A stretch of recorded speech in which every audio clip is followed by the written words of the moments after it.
Real conversations, real solutions, real success. Success is my religion. Welcome to the Porch on the Success is My Religion podcast network.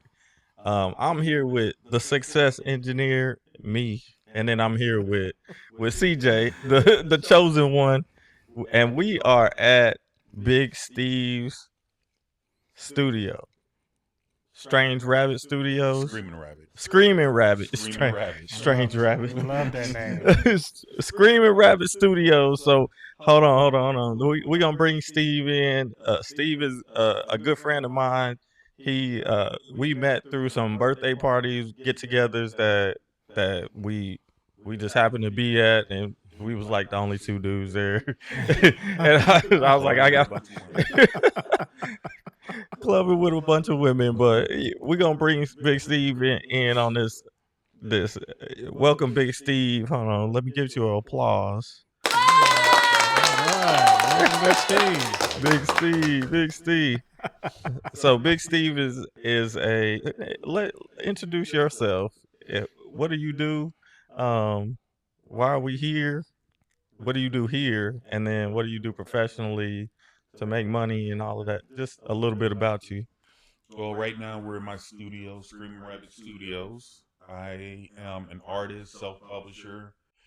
Come up with the stories, and I'm just doing everything a little bit by myself, piece by piece, trying to make a name for myself, a name for my studio, and all that good stuff. And then professionally, you are Professionally. and then hold the mic up a little bit. Professionally, I am a cop, police officer. Been a cop for 16 years, loving that. Got 7 more years until I get ready to retire, so I can do comic books for the rest of my life. That's what I'm talking about. Yep. So we here with Steve, and this is a part of a little series that we doing with black males in our who I know first, I guess, and we're giving a voice to black males, good black males, good role models that kids can look up to, and ask some type of questions. You got the list. We do have the list. So, how did you start your studio, Big Steve? Uh, What made you start? well, the studio part of it is that I've been drawing forever, doing comic books forever, and it was like one of those situations. Can we curse on here? No. It was one of those situations when I sat back and I had to say, either I crap or get off the pot. And You can cuss. Yeah. Shit or get off the pot. So gave myself a 6-year plan, told myself in 6 years I'm going to have all the certain things set up, and just jumped in it, feet in, rented this place out, started throwing all the stuff that I have. As you can see around the room, I got these figures that I've been a collector since probably 98, 99. Yeah, Started hanging them on the walls, and one figure turned to 10 and hundreds and hundreds and hundreds. So I'm also a collector too, as well as a comic book artist and creator. And a cop. And a cop, yeah. And a cop. And that's one of the most important things I want people to understand is that we, just as people in general, especially as black men, we gotta have multiple streams of income, as multiple jobs, so that we can do the stuff that we love.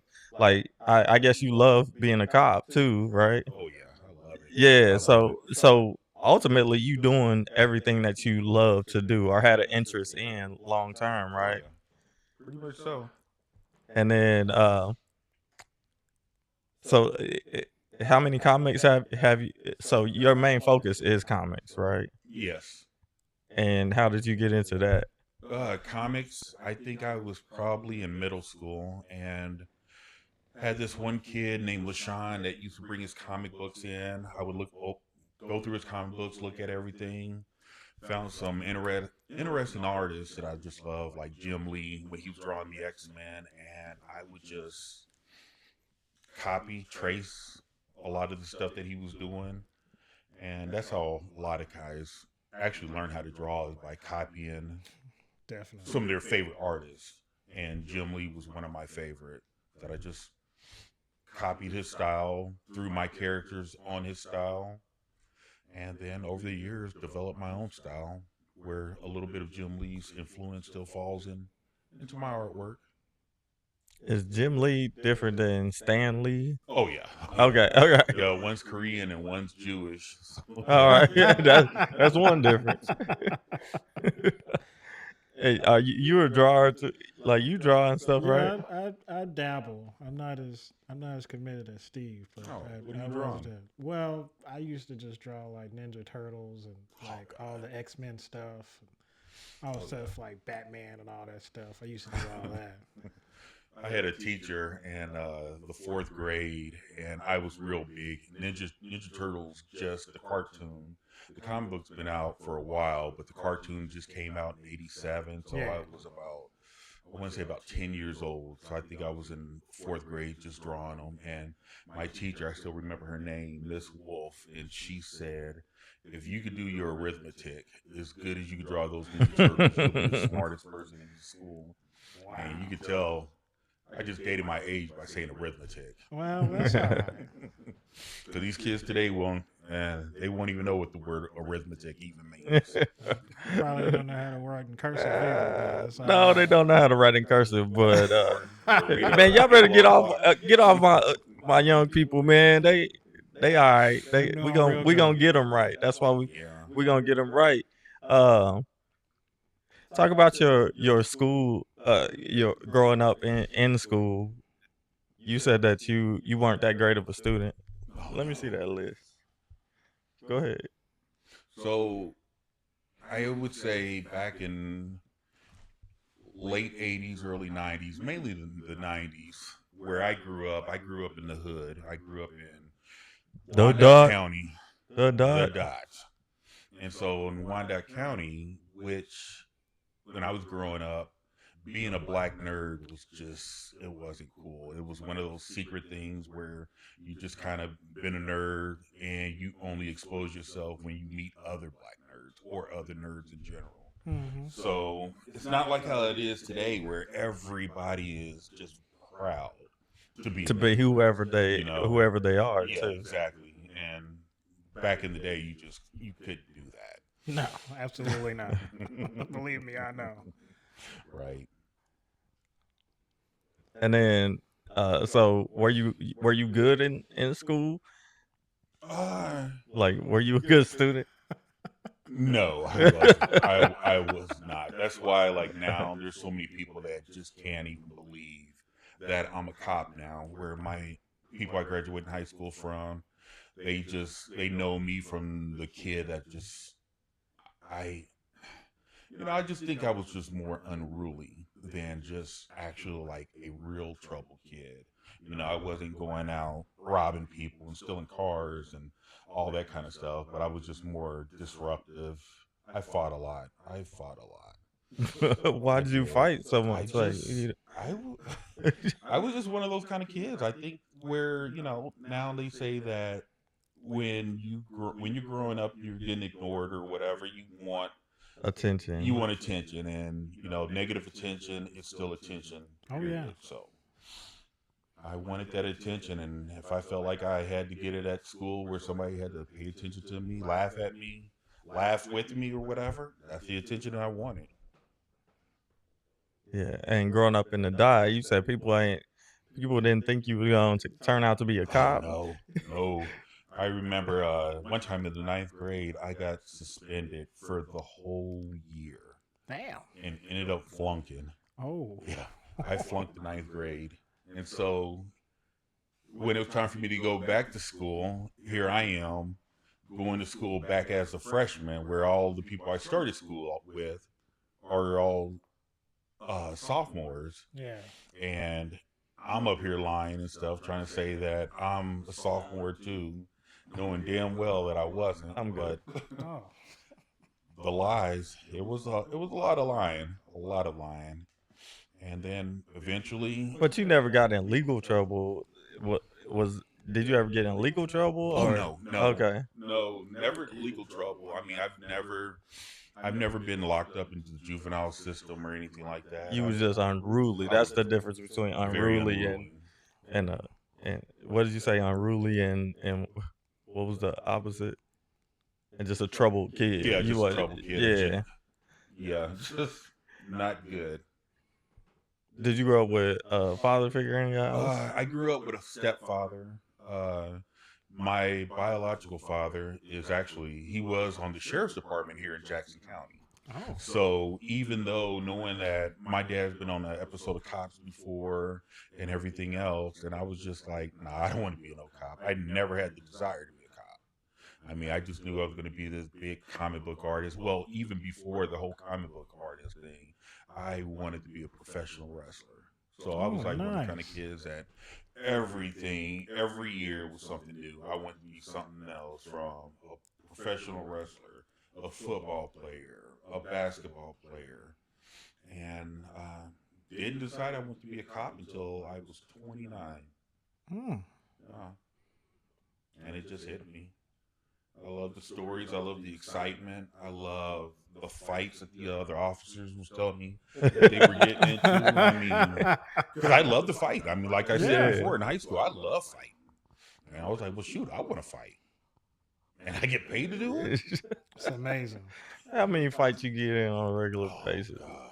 Well, I was a Kansas City cop at first, Hmm. and eventually came here to the department that I'm at now. But God, with Kansas City, it was always something. And I noticed in the 8 years that I was there, mostly all the fights that I've ever been in was either with old men or short guys with hot girls. I don't know if it was the short man Man syndrome. Napoleon Definitely complex was. or something like that, but the hotter the girl, the more they would try to step up to me. I've never had a fight with anybody my height or bigger. Never, while I was there. And then, so what? At one point in your career, did you?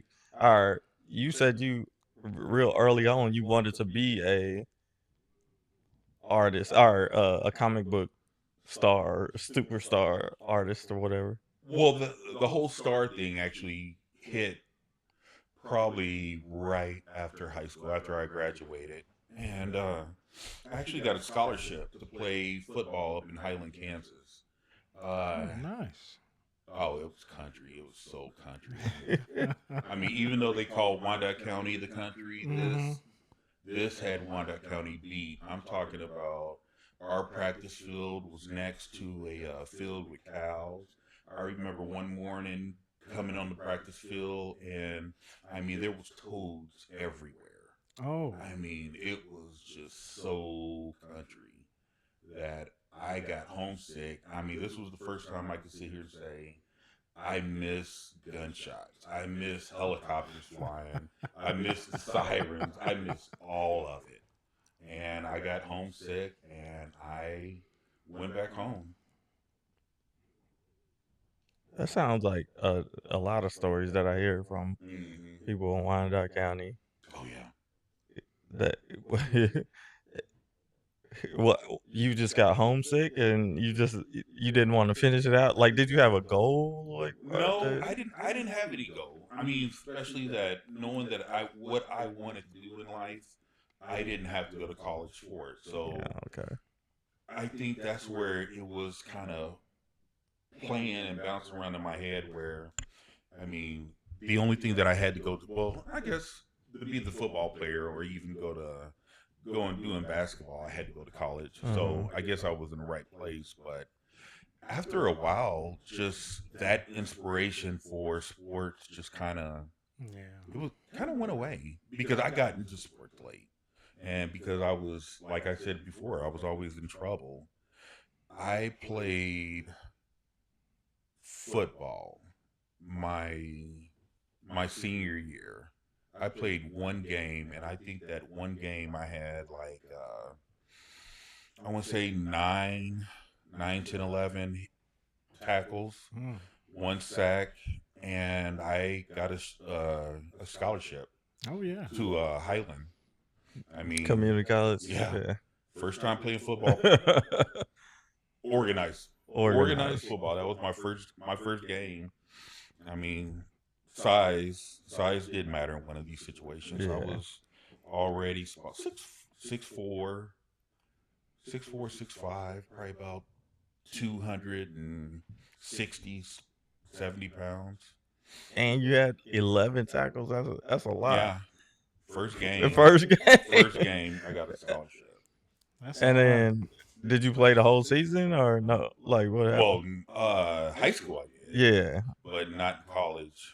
I mean, like I said before, getting homesick, and everything else. And I Oh, just so in your first game at Highland, you had 11 tackles? no, that was my first game at At Wyandotte. Wyandotte. Yeah, Okay. All right. in high school. So I never got to play actual college ball because I got homesick before the season even started. I missed it. I Yeah. missed being back at home. And then what did you do when you got back at home? But I went to college. I You went to Penn Valley for graphic design. Oh, okay. So I went to graphic design, did all that. And one thing about they never tell you about art is that, well, especially college. When you go to college, it's so backwards. Even though that I self-taught myself how to draw and everything else. I mean, I remember sitting there and in class and we're drawing rectangles and spheres and cylinders and everything else. I'm sitting here thinking like, I'm beyond this. I mean, I can draw Spider-Man and Wolverine having a fight in the middle of the city, and you want me to draw spheres and cylinders? And I just felt like it was moving me backwards, where I never learned the basics, and that's what they were teaching me. But You thought that wasn't you thought you were above oh that? yeah, I Yeah. thought I was way above that. And after that you realized that you needed the basics? Oh yeah, yeah, and that's the thing that a lot of us, even now with my age now, telling myself about with my son or these kids that I have to deal with on a day in day out basis and stuff, is that there's a lot of stuff that we don't know as kids. We think we do, but Yeah. we don't know shit. Well, I didn't know shit when I was a kid. I thought I did. Yeah. Because there's a process to everything. Oh yeah. There's a beginner, a novice, beginner. What is that? Is novice before? The novice is the very beginning. Yeah, novice, Beginner. beginner, intermediate, then advanced, right? Mhm. Yeah. That's the process, and a lot of I work with the students, so I'm like they trying to skip over that novice and beginner stage Right. to get to the money quick. I had a student this week. I'm like, dude, why haven't you been in school? Why have like, what are you doing? He was like, oh, I bought a new truck and I work at Quick Trip and yeah, I'm just paraphrasing the story or the conversation, but he said that his manager makes $120,000 a year, and I was like, God, I don't know about that at Quick Quick Trip Trip. makes money. Yeah, oh, yeah. They make some money, but not that man. But also he said he was 28 years old, and we looked it up on online, and you have to have like 15 years experience. So if he would have got there at 16 years old, you still only have 14. What is that? 16. That's only 12 years of experience. I mean, you could be moved up, but what I was trying to get at is that go through the novice and the beginner stage, go to college, go get your degree because you don't have to come back for that, right? Right. I said, but even with that, he's gonna go off to college because and he's going to a college that's in our area and it has quick chips around, so you're not going to get the full college experience as well. Uh, so because you're going to go to school, or if you go to class or whatever, and then you're going to go to work, and then you're going to do whatever. But the college experience is to be amongst your peers and learn about yourself and do activities and be involved on campus and those different types of things that enhance your what you do outside of after you graduate. So that's a lot of what our students are, they just want to go get the degree because we told them that they needed a degree to go get or Mm-hmm. whatever, and they're not going to get the experience, Right. um Right. that novice beginner level experience, which is what college teaches you, in my opinion. Because you got to have a foundation. We built the foundation. They think high school is enough of a foundation to be successful nowadays, and I'm like, nah, you need more, Oh because yeah. Oh yeah. you need a lot more. Yeah. Especially when you're thinking about with high school, is that you're forced to go to high school. You know, your Yeah, parents can get in trouble if you don't go to school and everything else. So you're just kind of forced to go. yeah. So that's why a lot of the times and stuff, when they have these kids having their graduation parties and stuff, and they're all excited and everything else, it's still, that's something that you're forced to do. Yeah. You know, then when you think about college is something that if you don't do it, you fail. Mm-hmm. It's the same difference between a lot of times and stuff with parents who actually, you have a kid, so therefore this kid is yours. You love this kid. It's unconditionally love. But the toughest love is having to love somebody you're not forced to love. So that's why a lot of times and stuff, when it comes to marriage and everything else, that's the challenge. It is. Because you're going to automatically love your kid. You're going to love your kid before he comes out and And smells air and everything else. and raised as hell on. Yeah. But loving somebody who you met when you were in your 30s and 40s and you love them unconditionally, that's hard. That's going to be hard. You think that can happen? Oh yeah. Oh yeah. Have you ever been married? Oh yeah. I have twice. Twice. First time was, I think it was Will Smith, and I don't know. Will Smith said something a long time ago. It's like that first one is always the trial, Mm-hmm. and you can always do better by the second or the third time. I mean, I don't want to get married that many times, but I think usually, and it's not for everybody. When I say not for everybody, it's usually the some people do have good first marriages, Mm-hmm. but those are just one of those kind of people that they might have watched their parents in a good relationship. They've seen the stuff growing up where I didn't. You know, my mom and stepfather were not touchy feely. They didn't kiss. They didn't hug. They didn't say "I love you." I mean, God, man, I don't think I've ever heard. I think the first time I ever heard my mom say that she loved me was I was 30 years old. Mm. 30 years old was the first time she said that. And I mean, I still remember I had an uncle who was actually dying in the hospital, kidney failure. And I remember me and my mom talking at the end of the day before everybody left the hospital, and we hugged and she said it. And I mean, it was just like, you know, when they say something about your life flashing before you, your whole life flashes before you die or whatever. Uh-huh. I swear I could see myself from the time that I could probably first start walking up until I was 30 years old that fast. And I'm just like, I think that was the first time she ever told me that I could remember. I mean, she probably told me that she loved me plenty of times when I was a baby, but I don't remember when I was a baby. No. Because she probably didn't love you because you getting so many fights. She's like, I'm Yeah. out to school all Oh, day, yeah. everywhere. I was a handful for her too. I was a handful. Do you think that poured into your relationships as an adult? Are you touchy feely, or do you like to that, or no? Like, what does that look like? So it took me a while, and I think with me it took another woman, and I think I was probably about 27, 28 years old. And I mean, I had to learn from another woman to be loving. Ah. And I think when I had the first signs of that unconditional love was from my grandmothers.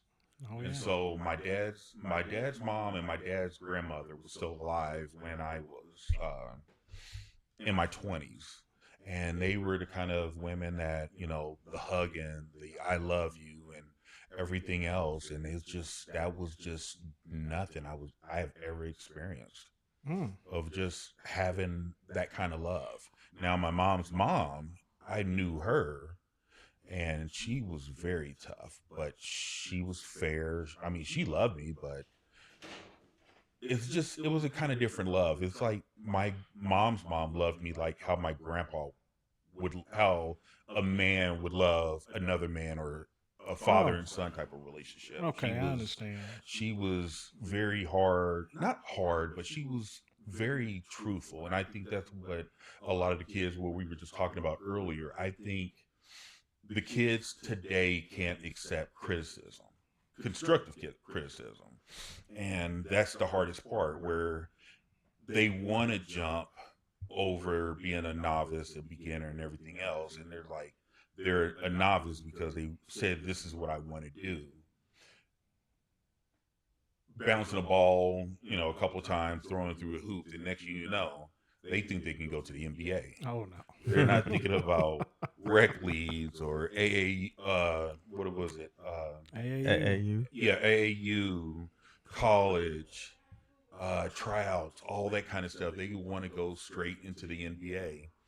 And one of the things that actually got me to accept constructive criticism is the first time I've ever went to a comic book convention, and I was showing off my artwork, where my grandmothers, my dad, everybody else is saying, This "Oh, looks this looks good. good. This looks good. This looks good. Oh man, I like this. You're really good." To go to a comic book convention and we're like, this doesn't look good. This is where you need to work at to be better. This is what you need to do. You bring it back to me in a couple months and do all that.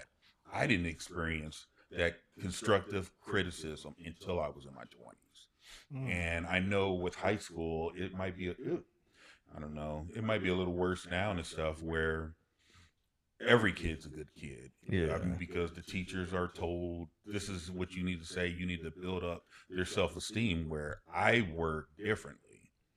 I'm one of those kind of kids that, I'm one of those kind of men, if you tell me that I'm doing something bad, I'm going to try to make it better. Yeah, you gotta try to fix it. Oh, yeah. And because if I go my entire life being told that I'm doing everything good, there's Good, nothing yeah. for me to work for. Yeah. Yeah, that's true. I tell the students all the time, if you are not, if a person, teacher, uh, instructor, manager, boss, whoever is not pushing you to be better Mm-hmm. by giving you part of that is constructive criticism. If they're not doing that, they don't have the best interest, Oh, yeah. your best interest at hand. They are not looking out for you because you are a beginner, you're a novice, you're a beginner. You need to get on a certain level. And there was a guy talking about Kobe Bryant and who was the dude? Who was his first coach with the Lakers? Oh my God. I want to say. Dale.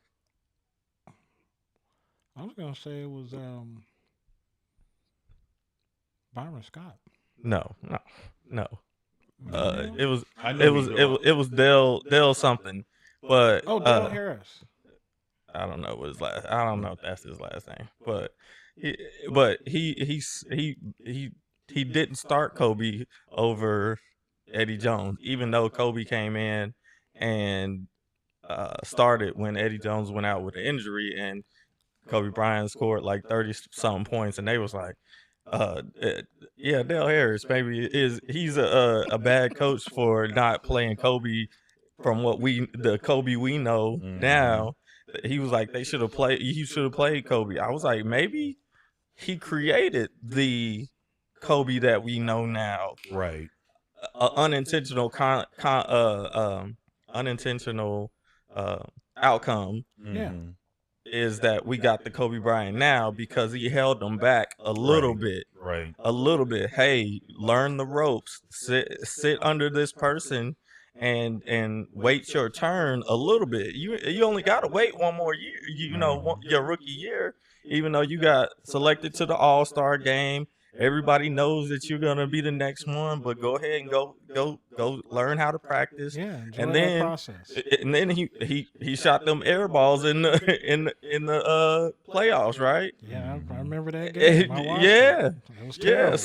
So was you already ready for that? No, you wasn't. Oh no. You wasn't. So you should have. He was kind of right in that instinct. I understand what people are saying, but we try to crown people. The only person that was ever like, only the people that came out of high school was legit. Oh yeah. You can take the crown, KG, not Kwame Brown or anything like that, but you can see it in the NBA. And if you don't have those people that are around you to tell another story with Michael Jackson and Quincy Jones.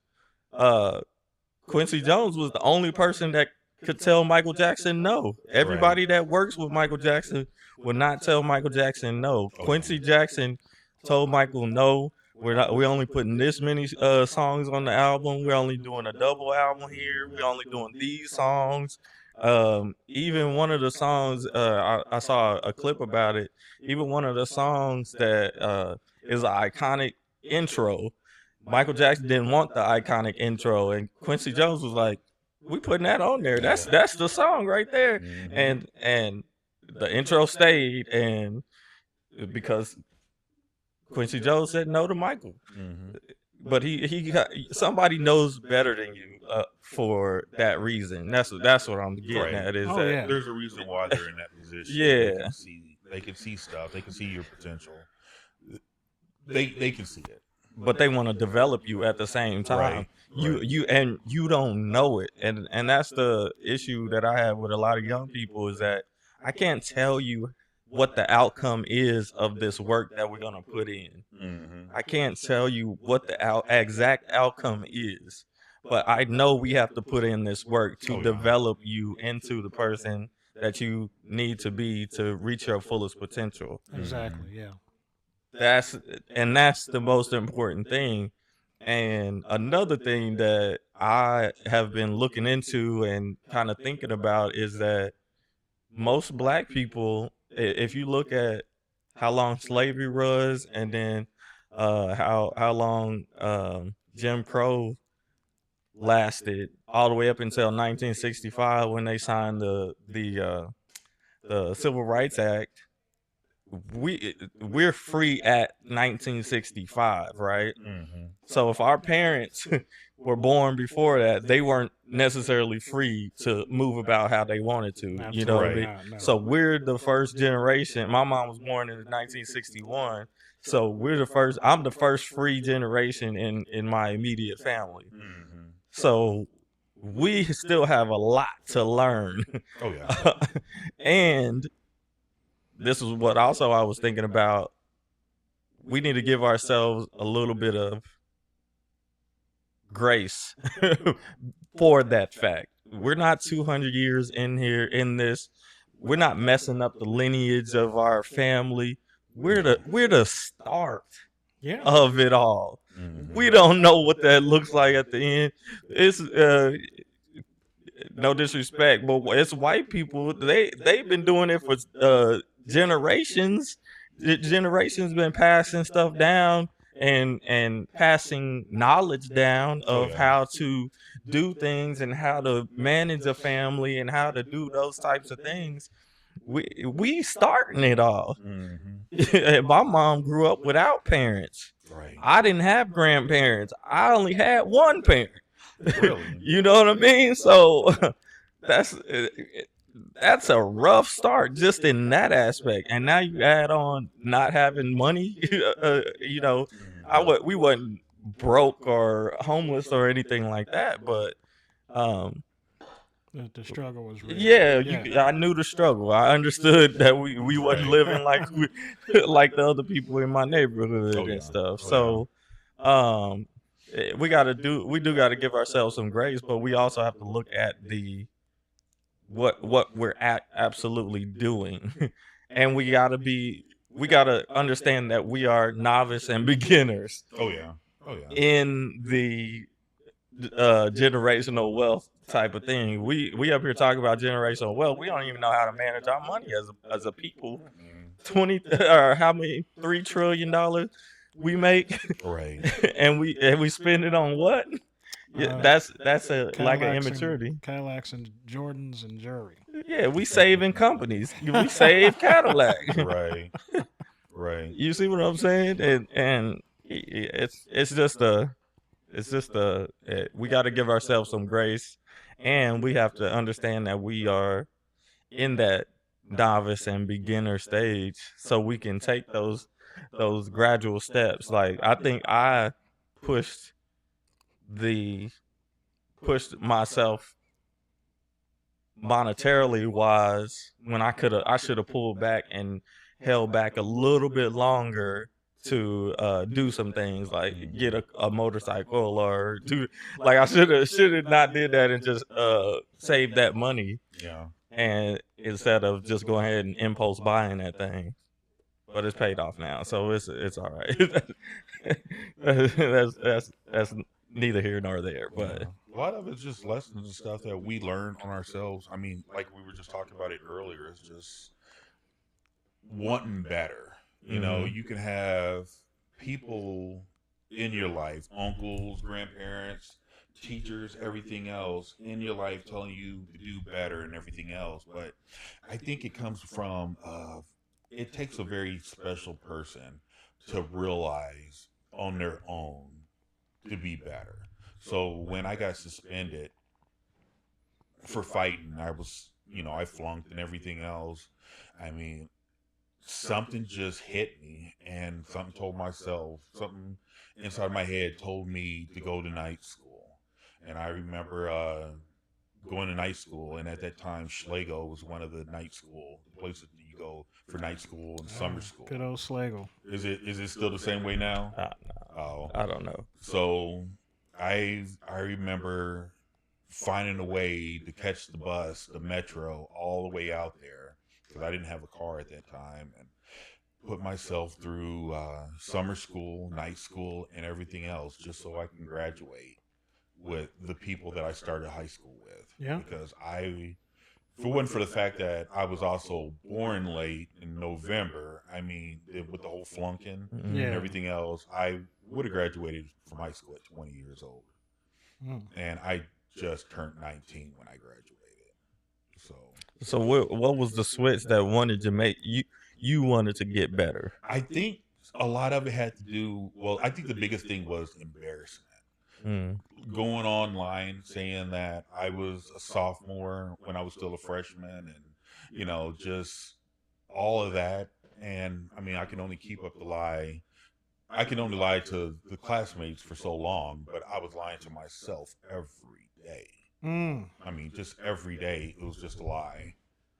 And so I don't know, just a switch was flipped, and I changed on my own, without parents, without any other influence. I mean, the influence, there was people there. There was always people there.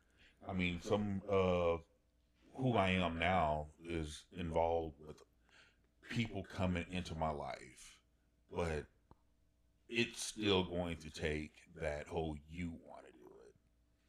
And embarrassment was my biggest thing. Yeah. I definitely understand. I was in a situation just my senior year because I kind of messed around all kind of high school. I mean, I had some classes I excelled in, but there was the stuff that I was definitely interested in. And then, you know, freshman, sophomore, and junior kind of flew by, and then senior, and everybody's excited and making plans, and I'm like, oh, I'm down some credits. So I spent most of senior year just retaking classes that I didn't really take, and then I did the whole night school thing, and luckily it was at my school, so I was in familiar places. Oh yeah. Oh yeah. I was I wasn't very smart in that situation either, because I was like, hey, I paid for this class, and I maybe went maybe twice, Mm-hmm. and I didn't go back until it was time to go back, or somebody told me, "Hey, you got a test," and I do all that, and then I made it. I graduated on time, and that was pretty good. But yeah, I definitely understand the whole embarrassment Oh of not achieving what you're supposed to achieve, and then being behind. Um, it's a definite motivator. yeah. It's a Mm-hmm. definite motivator. My brother, on the other hand, I think he graduated in the summer. What I mean, he took school seriously. I did not take school seriously at all. I couldn't wait to leave. I took a vacation as soon as I graduated, and Mm-hmm. then I've been at work since 20s, Mm-hmm. and I ain't changed since because I guess I need that type of structure. Right. So, And we don't even recognize that we need that structure. So I went to Iowa State my first year and didn't do well because it was just too big for me, and I didn't know how to navigate that. I did all right, but I didn't do as good as I was supposed to because I was still in my shell. I didn't really talk to anybody really as mm, far as teachers and stuff like that. Like I Mm-hmm. didn't. I was like, I'm good. But when I started getting them grades back, I have dreams about it now, nightmares about it now. Like, dang, I missed the assignment or something, and I got a whole F on in the whole, and now I can't graduate on time Right. out of college though. But then when I moved to Missouri Valley or transferred to Missouri Valley, that's when I was just like, I need to put. Well, I wanted to play basketball. Basketball was my structure for. That's what I needed Mm-hmm. to keep me going. I needed that competitiveness, and uh, then on top of all of that, then I added the extra stuff that was gonna make me more marketable as a non-athlete. Right. You know what I mean? Because what I talk to students all the time about, you're not you're not him. You're not going to the NBA or NFL or whatever. You might not be him, and because right now you ain't, and you Right. ain't getting recruited like him or these people. And then Gilbert Arenas always talk about it on Patrick Beverly. Patrick Beverly scored like 36 points a game in Chicago as a point guard Mm-hmm. when Chicago was known for point guards, Mm-hmm. point gods. You know yeah, what I mean? In high school. And then when he went to the NBA or finally got to the NBA, he ain't never scored more than 10 points. And he's a defensive specialist. mm-hmm. That's So, true. so your little 12 to 15 points at Wyandotte or whoever, because you playing is you not him. Right. He was him in a big city, Chicago, Oh yeah. with talent and competition. Yeah, and then You ain't even scoring 20 points without no competition. A game. You see what I'm saying? Like I do. we got to be real. Like I'm gonna be real with you. I'm not saying that you can't play on the next level, but you're not him, so you got to still put in that work. And just that's just one aspect of it. And I alluded to it earlier about how young we are as a free people in America, and we don't even understand that that's where they want us to go, is to athletes and be athletes and entertainers. Mm-hmm. And we put all our eggs in that basket for what? For a 1% shot? And you ain't gonna do nothing else. You're not gonna add some little what do they put Right. in there? That fake grass in you Easter. got This Oh you yeah. got the Easter Easter's grass. coming. You got the Easter grass going Yeah, on. you got to put some grass in there to make them eggs fluffy and so they don't break. Oh yeah. Oh Yeah, yeah. so the grass is the extra stuff the grades that you get, the effort that you put in on off the court, off the field, who you are as a person. They already are familiar with you because you're an athlete and you one of the top athletes in the school. Mhm. I was one of the top athletes in my school, so everybody knew me. Yeah, and teachers gave me reverence. So you know, they liked me, and Mhm. but I also knew that I didn't have no money at all. Like I saw because I lived in the suburbs, and I saw them white kids with all with 5.0 Mustangs, QX4s, Oh and yeah. Ooh, you know what I okay. mean, in high school. Yeah. You know what I mean? So I'm like, man, so I was looking at their parents and what their parents did, and I saw that they had degrees and stuff, and I was like, okay. One of my friends or one of my teammates, his dad was I don't know what his mom did, but his dad was he worked at the post office. Mhm. But they had a big old house out there where we played basketball and stuff, and they had the professional goal and everything that we Oh, was that's dunking, nice. breakaway rims and everything. They probably did well at managing their money. I mean, just But they about. have something to pat. I Right. guarantee you, somebody died and their Oh family yeah. had Oh left. yeah. You see what I'm saying? Oh, yeah. We ain't got that because Oh, we yeah. first, second generation free. Yeah. Yeah. I think with a lot of us, we just kind of think about ourselves in the beginning. I mean, just now. I mean, even with me,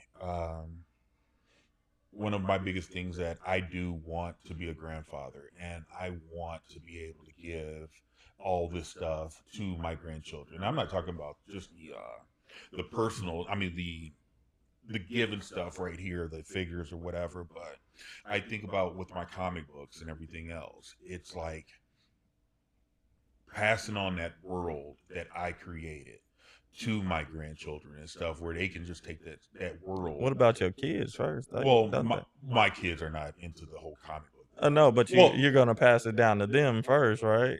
Well, Or does it skip? Well, I did kind of skip something. So Okay. I think what I'm saying is that with right now, and I'm thinking that with my kids, if I did have a kid that wanted to be into the business or do anything with it, then yes, I would. I would put that on. I would give them that. So that's that whole generational well thing, where it's like, okay, well, these are my characters. This is what I thought about when I was doing this, and that. I'm going to pass it on to you.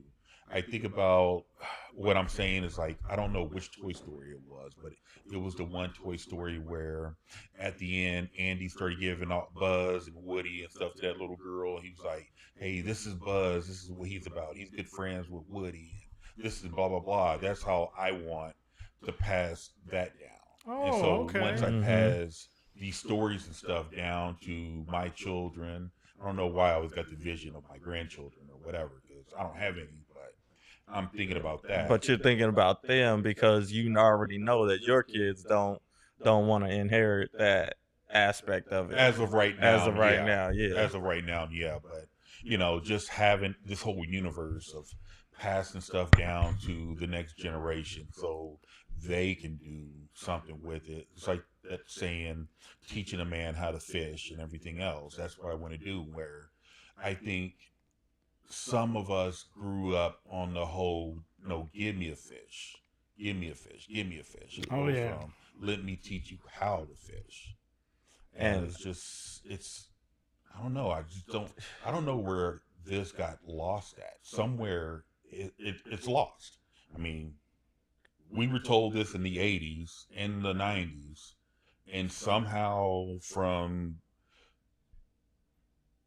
the early 2010s till now, that's lost. I mean, it's not even talked about anymore. There's no hard work anymore. I think if I'll be honest, I think it's intentional. I think it's intentional by I'm not conspiracy, the ruling class Mm-hmm. to keep people. They conditioned the youth to, like, they tell them, hey, you don't need education to be successful. Right. You see what I'm saying? So Right. if society is saying that puts it on in the back of their mind. Whatever my teacher is saying, I don't have to do all of that. I can skip over those steps. Oh yeah. I can skip over those steps. So I'm not really listening to you, listening to good wisdom Mm-hmm. from you. So that's one of the aspects where I think it's kind of a intentional thing to keep us from doing those things, because the further back you go in that timeline, the closer you get to the real our struggle in Right. America as far as civil rights and stuff like that. So we had to do for self by ourselves, Mm-hmm. and now they don't, and our kids now have the same entitlement mentality as the rich kids out in Blue Valley. And Oh yeah. I'm like, how, where does that happen? Because you ain't got nothing to show for it. You ain't nothing coming down. You first generation free black, right? Second generation free black for these new kids. You first generation immigrant. You Mm-hmm. know, like your parents, you got to translate for your parents and stuff sometimes. Mm-hmm. You know, you got to understand, we still have to put in work.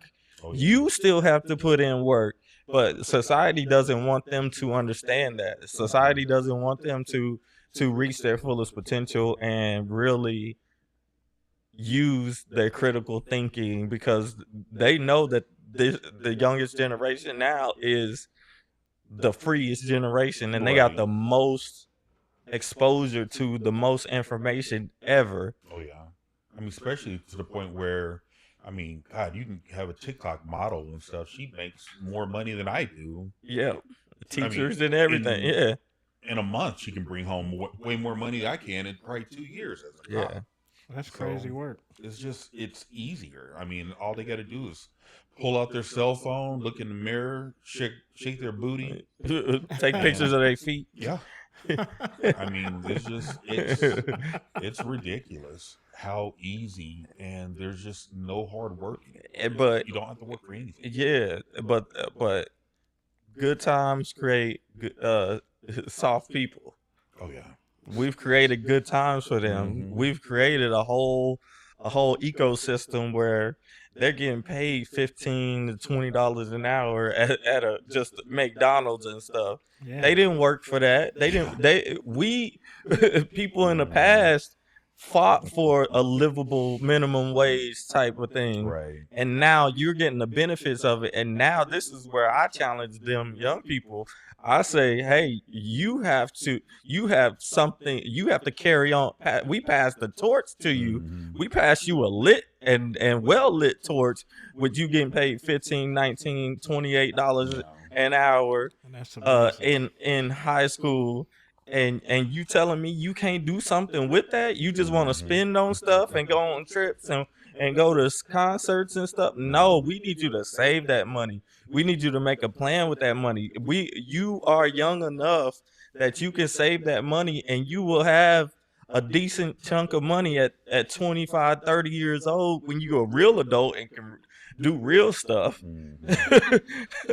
And have real fun. Right. You can be well off to where you don't have to work that hard. But give me these 5, 10 years. Give me these 15 to 25 years. Let's put in work. Let's go after something. Let's go do the digital marketing, digital what did you say it was? Design. Yeah. Design. Yeah, go do that. Go get the fundamental, the novice education, the beginner education, so you lay the foundation of for the house that you want. Oh yeah. Success, the success in your house. But we don't want to do that, and we ain't teaching them that, and that's why I'm doing this podcast. I got to bring some people on here that had some different issues in their lives that are making stuff of themselves, because you don't want to be 40 years old hustling for your, because they make the hustle world a great, they make it look great in society, but it just causes stress. Like, yeah. entrepreneurship is stressful Oh yeah. because you gotta have some funds, and You do. you gotta It's make not for money. free. It ain't free. And at least with the entrepreneur, it's like he or she, or they're trying to do one thing, but when you got the hustle guy, that's very exhausting, because Yeah. then you'll say, well, on Thursdays I'm gonna detail cars Friday I'm gonna make plates. Saturday I'm selling stuff at the swapping shop. This day I'm a barber and everything else. And That's then very exhausting. DoorDash in Yeah, between. yeah. So when it just comes to somebody who just wants to work, like with me, I'm like, okay, I got this comic book thing, and that's what I'm going to focus on, and that's it. And I don't know, it's just But you have a regular job too right. that And I mean, funds yeah, your creative side and funds your ability to give you time for that creativity to develop, right? right. And that's what I'm trying to get to them is that you need time for whatever it is in you, that gift inside of you to develop. And they're not giving themselves time. They want the money now. My student, Right. he's like, man, that's an option to go to Quick Trip and work as a manager. Now you 25 years old. Yeah, you making money, but you spending 60, 70, 80 hours in Quick Trip, and you're gonna do that for the rest of your life. Yeah, you can't get that time back. You cannot get that time back. So go to school, have some fun, enjoy, go study abroad, do some things within that environment Right. until you have to absolutely get out and do that work, the back-breaking work, 60 something hours. Quick Trip gonna be there. Oh yeah. They ain't Quick gonna Trip never was do that. there when I graduated high school. It's gonna be there. You can move your way up, but you want the money now. You want I was like, I told him honestly, I don't know what that feels like to have the option to just do a job and that job take care of me financially, no matter what that job is. I don't have that understanding to do that. So I'm not I just don't. I'm not telling you what to do. I'm just telling you that from what I know of success, young man, that that I need you to go focus on something that's gonna be better better for your future. Because you do have a gift, and every one of them students that's in that room every day, you got something to offer the world, but it's not gonna come out when it's at Quick Trip. Right. Am I right? I'm right. just saying, because this is this is why I do this. And we having all these different issues at the job that I'm not going back to, and people try to be guilt trip me and stuff about, oh, you not here for the kids. Don't fall for it. Yeah, I ain't falling for Don't it. fall The for more it. you say that, the more I ain't gonna do it anyway. That's just the type of petty person I am. But like I'm there for a reason to be able to be in a position to influence, but I'm not going to lessen my influence so I can do the paperwork that the district tells me that these students need to have, and everything is transactional. I need those interpersonal conversations, those relationships that I've built over the years. I don't need it to be, hey, what field trip are you going on? Did you fill out the paperwork?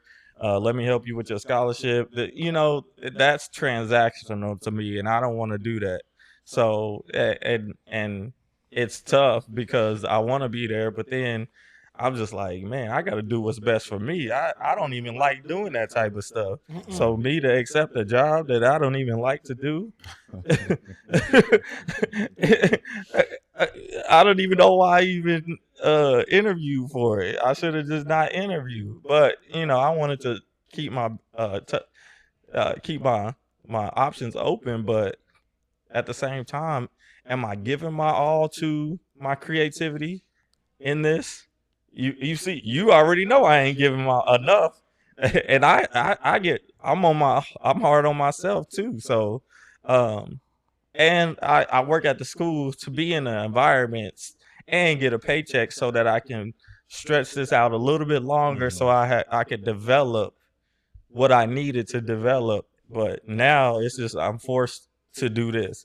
I'm forced to do everything. That's when you asked me earlier, how many times do we do this? And I was like weekly. He thought we did it monthly, and I was like, nah, man. I was like, I gotta be on this. I gotta be on this screen every Oh day. yeah. Oh yeah. I gotta be saying something every day. It's been hard for me, but you know, that's my creative outlet too that I don't get. And I need my creativity when I was writing the book and putting that all together and learning all the different things that I needed to do. Like I get inspired by that. I get inspired by just reading books. Mhm. And if I'm not doing that on a consistent basis, like I feel like I'm not getting anything out of life. Like I'm not progressing at all. So Yeah. oh, my bad. You're Yeah.